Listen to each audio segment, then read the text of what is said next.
Здравейте, аз съм Марко Лютяри. Днеска, специално за едросмяна домашна лутеница, иска да ви покажа една интересна рецепта. Ще правим кирш. Почваме от брашно, масло, едросол и едно яйце.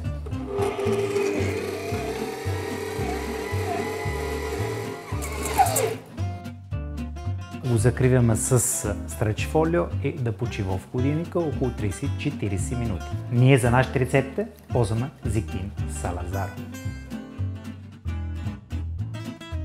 Понеж за киш. Режеме лук на ситно.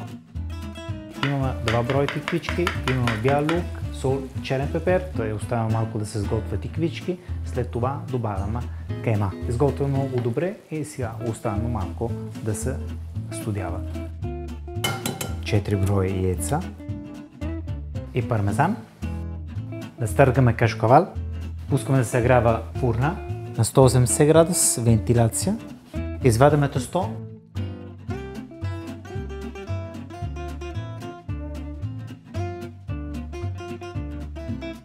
Настъргаме пармезан, правим едно покритие с кашкавал накрай.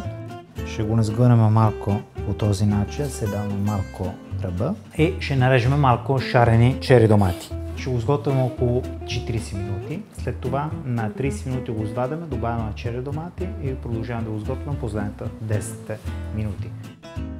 Кирш е готова. Вижте колко стана красива. Довършиме с малко копер, с едно хубаво парченце кирш.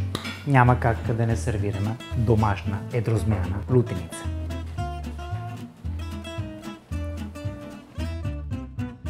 Кирш е готова. Наследете нашата рецепта от мен, Марко Лютяри. Пожелавам ви бон апетито!